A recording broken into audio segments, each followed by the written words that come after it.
Olá, eu sou Ana Danin e você está no Pode Minerar, o podcast da mineração do Brasil, promovido pelo IBRAM, edição especial Exposibram. Ao meu lado estão Júnior Lopes, presidente executivo da Associação Brasileira de Recursos Humanos no Pará, a BRH Pará, e Dave Silva Siqueira, gerente executivo de educação profissional do Senai Pará. Bem-vindos ao Pode Minerar. Muito obrigada pela participação de vocês. Obrigado. Eu queria começar, Júnior, com você pontuando os desafios que o setor mineral enfrenta, e eu estou perguntando isso porque você foi um moderador do painel que falou sobre isso, para você conseguir formar profissionais para o setor de mineração. Foi muito pontuado durante o painel, então eu queria que você falasse um pouquinho sobre isso. Legal, Ana. Nós tivemos a alegria de participar desse painel, né, fazendo a mediação com representantes da Horizonte Minerals, o Rinaldo, com a Lisiane da Centauros, com o Davis do Senai, assim como também a Aline do IEL. E foram levantadas várias temáticas referentes a estes desafios, porque não são só... Quando a gente trata de desafio para recrutar, treinar a mão de obra no segmento da mineração no estado do Pará, a gente tem vários desafios. O primeiro é o que todo mundo conhece, e isso não é novidade para quem tem conhecimento da Amazônia, que são as questões logísticas, que dificultam muito. Hoje nós temos já algumas soluções, inclusive isso foi pontuado não só pelos painelistas, o gerente de RH, o Rinaldo, o diretor de RH, mas soluções do Senai que facilita muito essa capacitação. Mas a gente percebe também a necessidade de você conseguir preparar essa mão de obra dentro de demandas que aquele projeto mineral vai precisar, ao mesmo tempo de forma que venha contribuir para que aquela sociedade, aquela população treinada, que às vezes não vai fazer 100% vai ser aproveitada aquela mão de obra para atuar naquele projeto, mas que ela possa utilizar esse conhecimento implementado através desses treinamentos em outras áreas, né? Isso é um desafio. Ao mesmo tempo, tentar identificar potenciais dentro dessa parte de recrutamento, de como você aproveitar aquela mão de obra local, que nem sempre vem preparada, não está preparada para entender realmente essa necessidade de desenvolvimento de algumas atividades específicas dentro desse ambiente industrial, que é diferente. Por exemplo, tem um projeto do Rinaldo, lá da Horizonte Minerals, que talvez a mesma atividade não vai ser a mesma especificidade da Centauros, que tem um tipo de produção, um minério totalmente diferente, que não é da Vale. Vão ter algumas especificidades ali, e aí é onde surge a necessidade de um treinamento, às vezes até um pouco mais personalizado. É interessante também se perceber que, e aí eu fiquei muito feliz ao ouvir essa fala de ambos os gestores de RH que estavam lá, que era relacionado à preocupação de preparação da mão de obra que não envolvia apenas as necessidades que o projeto industrial tinha. Tá? Eles se preocupam em ir além. Né? Isso está relacionado não só a cumprir as obrigações das licenças de operação, enfim, eles vão além disso, eles vão no sentido de tentar deixar algum legado realmente para a população naquela cidade onde eles estão inseridos. Né? Então é bem interessante nesse quesito. Outro ponto, que aí é enquanto desafio mesmo também apresentado no painel, é que ambos os projetos estão em momentos diferentes. A Centauros está no momento ainda de projeto, né, está ainda construindo os processos e as bases, enquanto a Horizonte Minerals já está em processo de operação, já está construindo toda a planta industrial, já envolve um quantitativo de mão de obra diferente, e todos os dois estão em momentos diferentes. A Lisiane ainda está na Centauros com processo inicial, né, de treinamento, de preparação para as possíveis demandas futuras, já atendendo algumas condicionantes. Já a Horizonte Minerals já está caminhando com uma mão de obra ali, já tocando realmente a etapa de construção né, da planta básica do sítio deles lá enquanto operação. Então, são 2 momentos diferentes e que todas as empresas, as indústrias, as mineradoras hoje que estão atuando no Pará, que já estão em operação, já desenvolvem as suas atividades, né? Talvez a Vale tenha passado também pelas os mesmos desafios no processo, por exemplo, de implantação de Carajás, processo de implantação do S11D, né? Então, aí são momentos diferentes e engraçado que também a gente consegue perceber alguns pontos importantes que estão relacionados à presença de outros profissionais. A gente tinha um representante da Vale, a gente tinha um representante do agronegócio que conseguiram perceber ali os desafios e que não são desafios tão diferentes de outros setores. O desafio talvez seja da particularidade naquele momento, mas no geral os amores e as dores são muito parecidos dentro da experiência que a gente tem acompanhando a atuação desses profissionais de RH no nosso estado. Tá?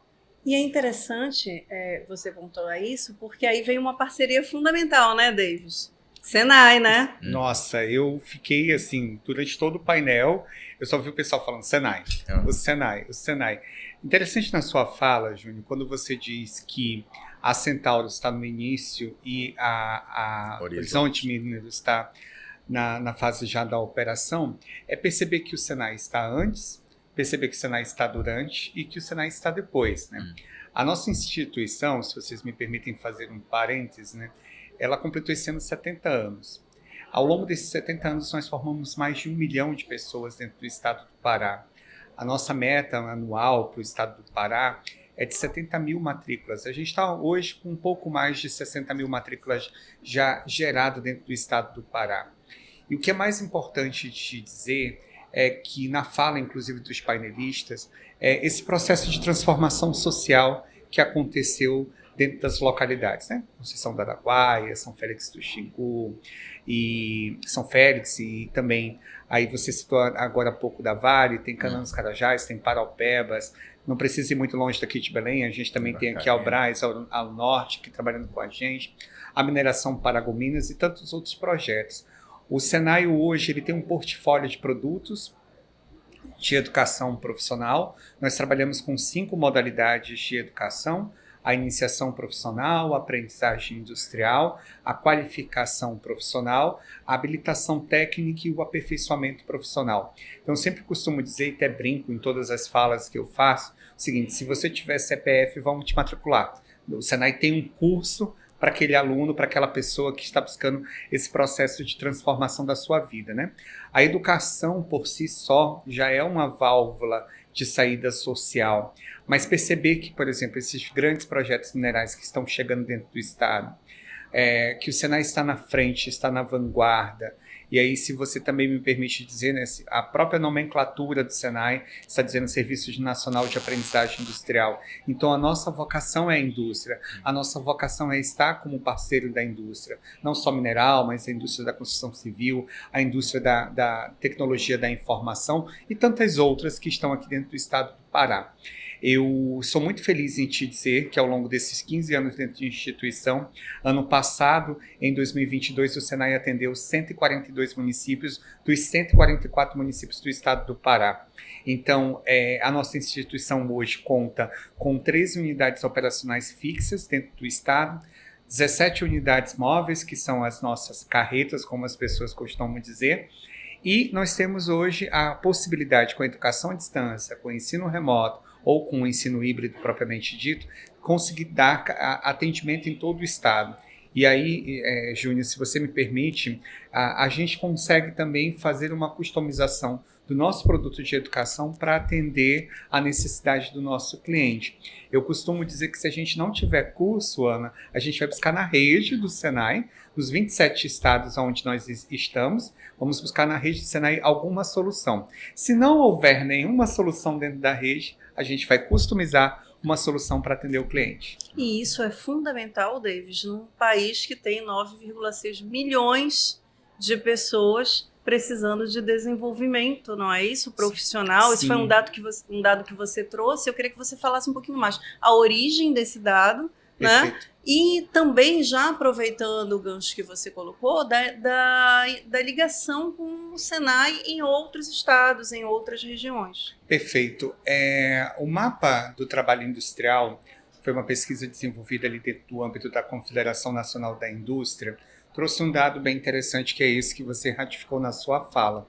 De 2022 até 2025, o Brasil precisa qualificar 9,6 milhões de pessoas em todo o país. E aí a gente vai trazer aqueles conceitos do upskilling, do reskilling, né? Daqueles que precisam se qualificar ou daqueles que eventualmente precisam aperfeiçoar alguma competência. E no estado do Pará, quando a gente faz um recorte, nós temos cerca de 162 mil pessoas que precisam ser qualificadas até lá. Então, eu penso que nós temos aí uma crescente demanda por qualificação.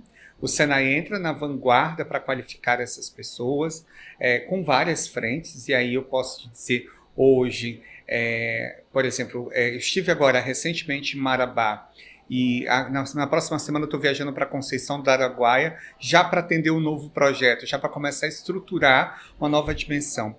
E esse dado, ele mostra para a gente o quanto que a gente precisa aperfeiçoar na educação, não só na educação profissional, mas também na educação básica, e aí fazendo também um adentro dos segmentos que tratam da educação. E o SESI é um grande parceiro nesse momento. Existe um projeto que eu acho muito interessante, que é o projeto do EJA Profissionalizante, onde o aluno faz o ensino médio dentro do SESI e vem para o Senai para fazer a qualificação profissional. Eu penso que é um binômio aí que você consegue ser muito assertivo, principalmente nessas comunidades mais distantes, onde a gente sabe que o processo de escolarização ainda é um processo aquém dos índices que a gente precisa alcançar dentro do estado como um todo. Júnior, agora é muito importante você ter esse cuidado, né? essa gama de oferta, né? Ampliada de cursos, de capacitação, mas é importante também ter um olhar considerando a diversidade.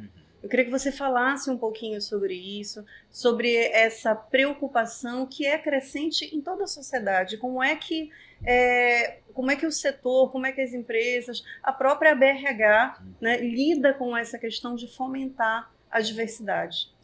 Perfeito.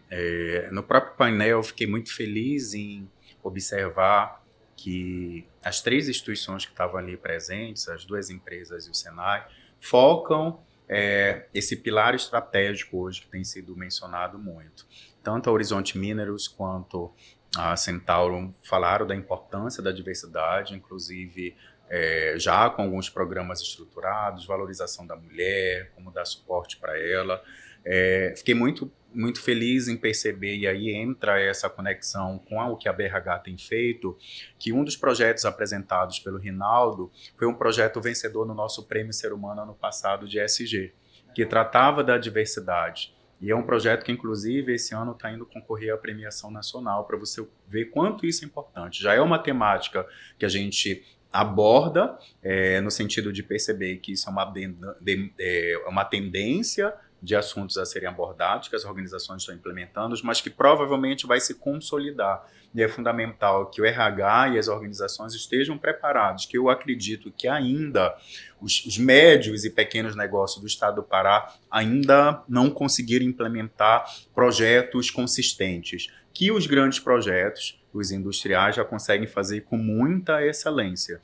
E mais ainda, falando de diversidade, é a gente perceber que esse viés ele é um pouco transversal, porque também vai para a questão de olhar dentro do ESG a questão social. Como é que eu vou pegar aquela mulher que nunca teve renda, que tem filho, onde eu não deixo, ela não tem com quem deixar a criança, como ela vai se capacitar? Quando ela se capacitar, quando ela for trabalhar, como é que eu vou dar condições? Então não é só você incluir, é necessário você proporcionar também a equidade, que é dar estrutura para que todos estejam no mesmo patamar para desenvolver as suas atividades dentro do ambiente de trabalho ou na sociedade. Então, é por isso que a gente tem que falar do tripé, diversidade, inclusão e equidade, que ali no bate-papo eu vi que funciona muito bem e eles estão preocupados. E outro ponto que eu acho bem interessante é que o RH ele não é pensado, a responsabilidade dele não deve ser única com as pessoas, com gente. A responsabilidade é de toda a organização.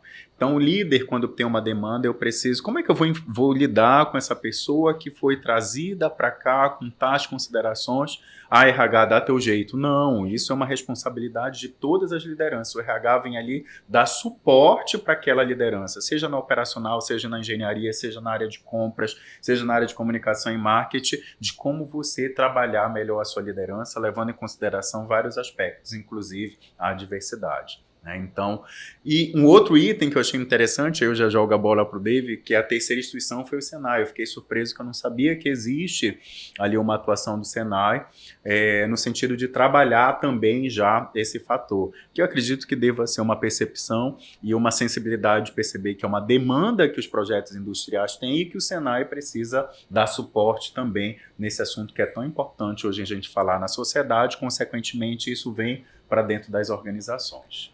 Então, Júnior, é até uma surpresa, né? Porque o Programa Senai de Ações Inclusivas, o PSAI, como a gente chama internamente, ele já tem 12 anos, né?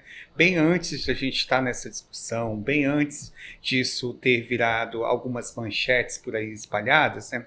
Da gente discutir a respeito disso, o Senai já vinha tratando disso internamente, né? Hoje, dentro do Programa Senai de Ações Inclusivas, eu tenho 4 pilares, né? Eu vou falar do etarismo, dos 50+, eu vou falar da equidade de gênero que você citou, da população ou comunidade LGBTQIAPN+, ou então, até mesmo também nesse grupo, a questão dos povos originários. Aí, claro, a discussão a respeito da pauta, ela é enorme a respeito disso. Todas as instituições, e que poderia dizer todas as empresas, a gente está aprendendo continuamente, porque o ser humano ele é extremamente diverso. Eu costumo dizer que, por exemplo, eu hoje tenho 70 mil alunos dentro das unidades do Senai. Aqui na Escola Belém, por exemplo, eu tenho 2.000 alunos circulando. Eles são seres extremamente diversos. Lidar com a juventude, com os jovens, a partir ali dos 16 anos até o público adulto, que está mais ali no turno da noite, as demandas são muitas, as variáveis são muitas. A gente tem dentro do Senai, eu não sei se vocês já ouviram falar, a respeito de uma dinâmica que foi montada ali na década de 70, mas meio que parou, mas o Senai implantou agora, fez uma formação em 2022/2023 do chamado emprego apoiado. Significa dizer formar mentores para qualificar a mão de obra de pessoas com deficiência, para prestar apoios. Primeiro, o Senai faz uma leitura de cenários, né, daquilo que a gente precisa fazer. Depois o Senai faz as adaptações necessárias. Eu sempre costumo dizer, Ana, que, por exemplo, na escola, né, tem uma discussão, e aí são N discussões a respeito, mas assim, se fôssemos falar, por exemplo, da comunidade surda, né, quando a gente fala do tradutor-intérprete, por exemplo, as pessoas sempre dizem assim mesmo, ele é o tradutor-intérprete, ele é o professor de Libras. Não, para mim ele é recurso. E recurso tem que estar na escola, recurso tem que estar na instituição. E o Senai, nesse sentido, penso, né, que ele está um passo à frente nesse sentido, na qualificação desses jovens. Eu acabei de sair de uma turma agora, que dentro dessa turma tem 7 jovens com 7 pessoas com deficiência, com a surdez. E é interessante perceber o movimento dele, é interessante perceber que eles estão em cursos de mecânico de automóveis, em cursos de mecânico de usinagem, que eles estão começando a transitar, e aí a gente joga para a indústria também, que a indústria vai ter que fazer essa adaptação, que a indústria vai ter que estudar, vai ter que sentar, vai ter que discutir, vai ter que se preparar para esse momento, né? E aí, se a gente for discutir sobre a pauta LGBT, tem N pautas que a gente precisa discutir. Se a gente for falar sobre a questão dos 50+, existem N oportunidades para essas pessoas. Falta te dizer aquilo que eu te disse no começo, tem CPF, a gente vai matricular. Você pode ter certeza disso, que toda e qualquer escola do Senai está aberta, toda e qualquer escola do Senai está preparada para receber essas pessoas. E é interessante observar que o setor mineral ele está atento a isso. O Senai é bastante demandado, correto? Pelas empresas do setor mineral, tem exemplos de programas muito bem sucedidos. Sim, agora recentemente nós tivemos uma demanda de uma empresa de Barcarena, se me permitem citar, Setlines. Essa empresa veio com uma demanda para um programa de aprendizagem industrial, que são os nossos cursos ali de um ano e meio, e a turma é exclusiva de mulheres. ela priorizou o atendimento de mulheres, não acredito eu, não só por uma demanda da indústria propriamente dita, ou uma demanda social, mas por entender a percepção ali dentro do mercado, de embarcar ainda da necessidade. Hoje eu tenho, eu nem gosto de falar essa palavra exclusivo, porque a palavra exclusivo me remonta a um processo de exclusão. Então eu prefiro dizer que eu tenho hoje turmas inclusivas, pessoas que estão circulando dentro da nossa instituição, que estão em todos os ambientes escolares, com as adaptações necessárias e com os recursos necessários para isso. Exato. Júnior, nós estamos falando muito, né, de atração, de formação, dos desafios, enfim, das oportunidades do Senai, mas é importante também, isso a gente discutiu, foi discutido no painel, falar sobre retenção. Né? Você precisa atrair, você precisa formar, mas é um olhar que as empresas buscam ter de reter esses profissionais, mas reter não por obrigação, né, Júnior? Por encantamento, como foi pontuado durante o painel, né? A empresa, o processo se dá pelo processo de recrutamento e seleção, depois você vai para treinamento, o onboard, a recepção daquela pessoa, porém ela vai ficar desde que haja um fit entre a cultura organizacional e aquilo que o funcionário, a pessoa ali, tenha integração, interesse realmente, haja esse match, esse fit entre ambos. E a empresa precisa criar um ambiente, ter valores realmente que sejam atrativos e que aquela pessoa se sinta abraçada. Além disso, ter políticas realmente que valorizem a estada, que gerem, estimulem esse engajamento, né, que não está relacionado só à questão dos benefícios pecuniários, são relacionados às vezes a benefícios mais subjetivos, de valorização, de reconhecimento, de crescimento dentro da organização, de uma cultura organizacional que atraia, que bata realmente com aquele posicionamento. E hoje a gente costuma dizer que antigamente a empresa escolhia quem iria trabalhar com ela. Hoje o processo é inverso, as pessoas escolhem onde elas vão trabalhar, onde realmente ela veja que aquela empresa tenha ali pensamentos ou se não missões, alguns valores parecidos. Porque se ela for para uma empresa que não tem a ver com aquilo que ela pensa, o que ela desenvolve, ela não vai se sentir bem, ela não vai se sentir feliz de trabalhar nessa organização. Em falar sobre felicidade, eu lembrei agora, ontem à noite eu estava em reunião com alguns diretores e a gente estava falando da criação hoje em algumas indústrias, não vi da mineração, mas de outros segmentos, da criação das diretorias de felicidade. Você trabalhar dentro das organizações, esse quesito é um quesito que vai ajudar a você não só reter, não só atrair, mas também reter colaboradores, gerar mais engajamento. Então, a gente utilizou também até uma temática, que foi a Aline que tratou, que foi o assunto da saúde emocional, né? Porque isso vai costurar todo esse processo. Cada vez mais a gente precisa também valorizar a segurança psicológica do trabalhador, estar atento como é que anda o emocional dele, que até isso podem ser fatores para aumentar o engajamento. Ele se sentir tão bem e se sentir, caso eu tenha alguma situação que eu não vou estar tão bem preparado, a empresa vai me acolher, a empresa vai me dar alternativas de eu conseguir superar realmente aquela dificuldade. Não estou falando da saúde física, mas da saúde emocional, que é um fator tão importante hoje de ser mencionado. E isso vai ao encontro do que você pontuou na sua fala anterior, que também é uma cultura antiga, vamos dizer assim, uma crença antiga, de que se preocupar com esse tipo de questão era coisa do RH. Não, nós estamos falando de cultura organizacional. Isso. Toda a organização, é responsabilidade de todo mundo dentro da empresa, de todas as lideranças. E aí a Aline comentou muito bem, que tratou desse tema, a psicóloga, dizendo que às vezes é necessário você ter um letramento das lideranças, no sentido dela identificar antes os possíveis sintomas, identificar que não vai ser, olha, eu acho que um colaborador não está bem, ele está ansioso, ele está deprimido, ele tem algum tipo de outro tipo de questão emocional. A RH vai verificar. Não, o líder, ele precisa ser preparado, ele precisa se desenvolver nesse aspecto de também conseguir identificar junto aos seus liderados esses possíveis sintomas, né? Responsabilidade de todo mundo. Ter a sensibilidade, mas acima de tudo é perceber que hoje vai além das competências técnicas, né? Você precisa também ter ali um conhecimento que leve em consideração fatores comportamentais dos teus liderados, né? O Senai, ele já vem sendo demandado em alguma medida para com esse tipo de olhar, cursos que estejam atentos a esse tipo de olhar também sobre a formação? Então, Ana, eu te trago até um dado bem interessante, bem em cima da fala do que o Júnior colocou.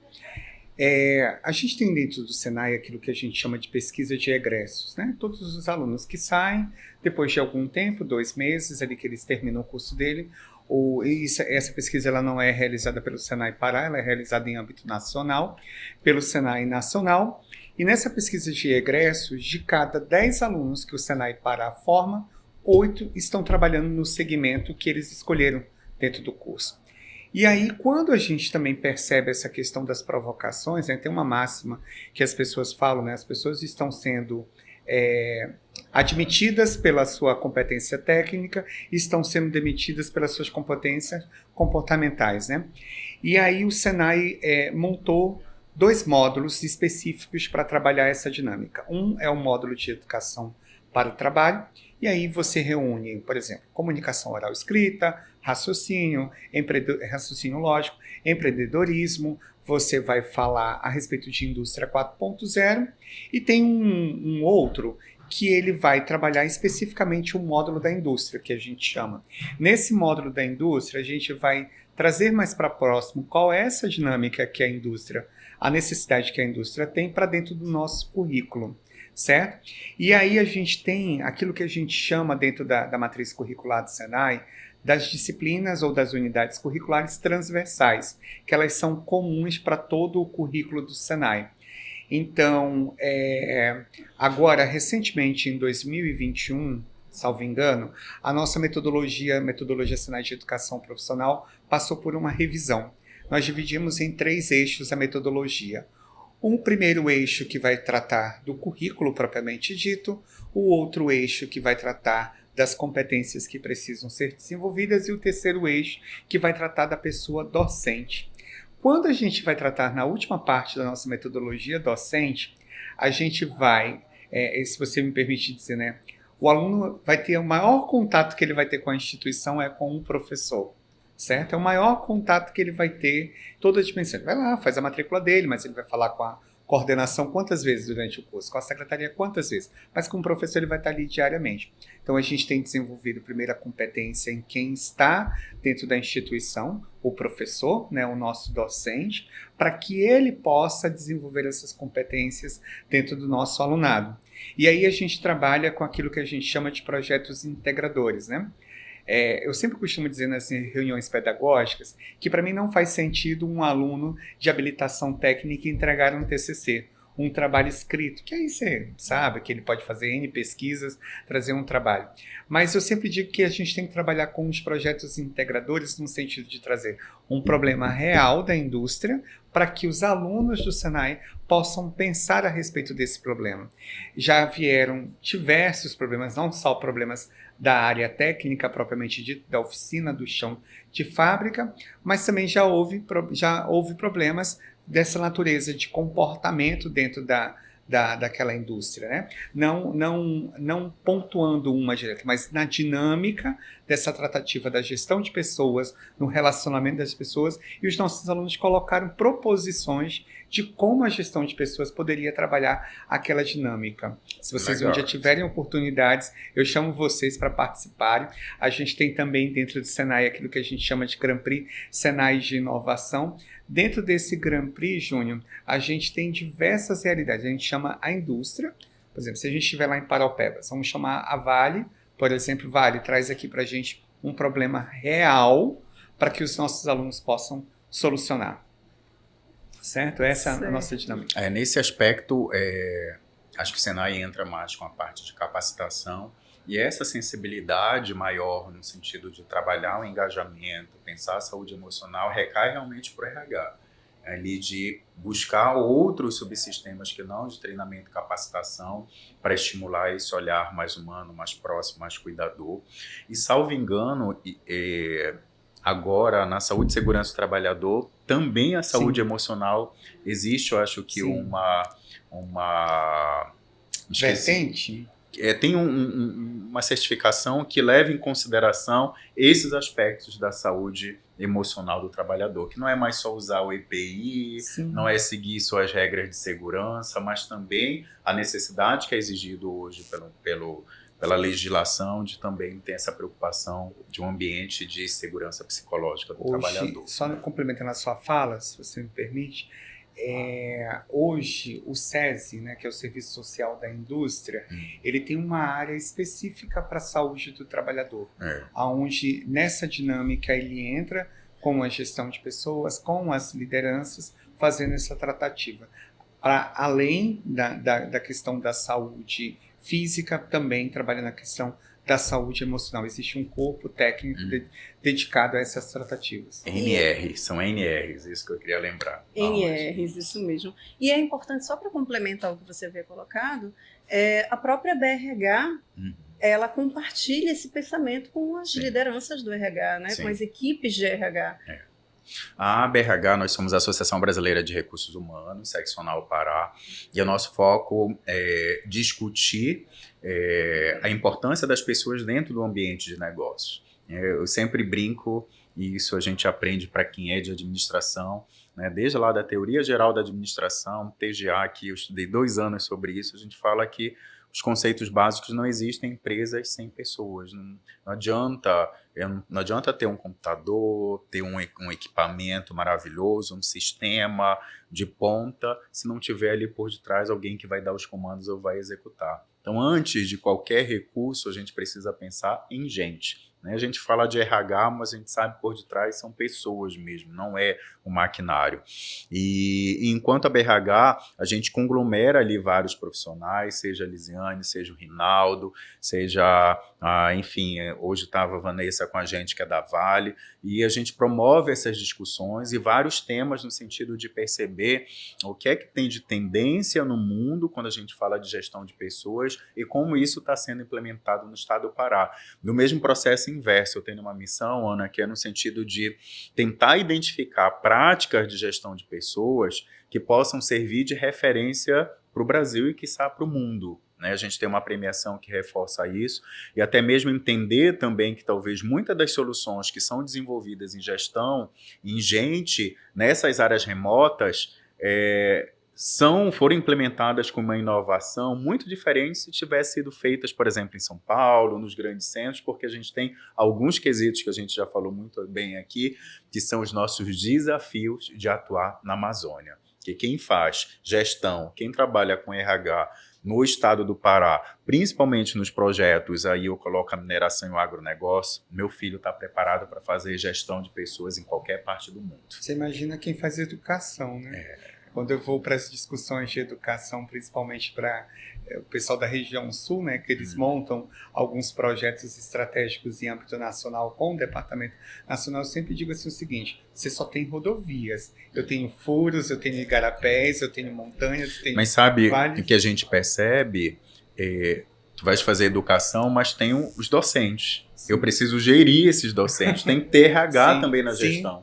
Né? Como é que eu vou preparar? Como é que eu vou desenvolver? Como é que eu vou estimular? Como é que eu vou engajar para que eles estejam lá na ponta atendendo bem o cliente que são os alunos? Né? Então, são desafios gigantescos realmente e é gostoso a gente ver nesse bate-papo que nós tivemos, o Dave, a Lisiane, o Rinaldo, a Aline colocando as suas práticas e dá gosto da gente ver que as coisas funcionam. Dá trabalho? Dá. Mas que existem muitas práticas boas para serem implementadas e reconhecidas. Essa é a função da BRH. Ótimo. Bom, a gente está na reta final do nosso podcast, então eu queria deixar agora aberto para as suas considerações finais. David, fica à vontade para falar. Eu acho que eu vou usar o mesmo instrumento que eu usei durante o painel, né? Vocês devem conhecer o professor Paulo Freire, que ele é tido como um patrono da nossa educação. Ele diz que a educação não transforma a sociedade. A educação transforma pessoas e pessoas transformam a sociedade. Bem dentro daquilo que a gente vem discutindo, Júnior, nesse painel com os outros colegas que estiveram participando, o Senai vem muito nisso, nesse processo de transformação social. Como eu já falei, né? Estamos 70 anos dentro do estado do Pará. Ainda há pouco eu estava na primeira escola do Senai, que é a Escola Getúlio Vargas, que está aqui na Avenida Duque de Caxias, né? Quase todo mundo passa ali pela frente. E aí saber que o Senai já modificou a vida de 1 milhão de pessoas, eu fico imaginando a quantidade de famílias que foram transformadas ao longo desses anos, né? E saber que o nosso trabalho tem dado certo dentro do estado do Pará. E reforçar, claro, que estamos como um parceiro da indústria, estamos aqui, o Sistema FIEPA, o Sistema Federação das Indústrias, está aqui como um parceiro, o SESI, o SENAI, o IEL, até o braço do IEL que gera ali o MET, né? O MET com a questão do estágio, com a questão da academia, aí eu me refiro à questão do ensino superior, o próprio SESI com os serviços de saúde, o SIM, a redes, né? Todo o aparato que o sistema FIEPA tem, eu penso que nós estamos aqui para ajudar a indústria e colaborar com o desenvolvimento desse estado. Júnior, suas considerações finais, por favor. Muito grato de ter essa oportunidade de estar aqui na Exposibran, percebendo mais ainda a preocupação da organização de ter um olhar sensível para entender que por detrás de toda essa engrenagem econômica, produtiva, existem pessoas em torno disso, de convidar a BRH para ser parceiro.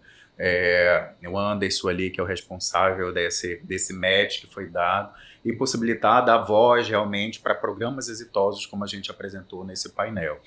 A BRH está à disposição para quem quiser acompanhar quais são as nossas atividades, quais são nossos eventos, é só seguir a gente nas redes sociais, a BRHPA, seja no site, no Instagram, no LinkedIn. A gente tem uma programação imensa de eventos e é importantíssimo para quem tem interesse em desenvolvimento, em reflexões, em ouvir as melhores práticas, ficar de olho no que a gente promove. O nosso congresso, Fórum de SG, RH na Saúde, RH na Mineração, são eventos que vão destacar e destacam, além da nossa premiação, realmente as melhores práticas de gestão de pessoas no estado do Pará.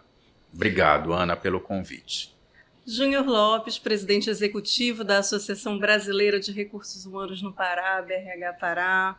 David Silva Siqueira, gerente executivo de Educação Profissional do Senai Pará. Obrigada novamente pela disponibilidade, por esse bate-papo que foi tão bom, né? Passou rápido. Passou rápido para esse bate-papo que nós tivemos aqui. Obrigada novamente. O Pode Minerar é o podcast idealizado pelo IBRAM e está disponível para você por aqui, semanalmente. E para não perder os próximos episódios, siga o podcast no seu agregador de áudio favorito. Para saber mais sobre a mineração do Brasil, o trabalho do IBRAM e o calendário de eventos realizados pela entidade, acesse www.ibram.org.br e não deixe de nos acompanhar por aqui semanalmente. Um abraço e até o próximo episódio.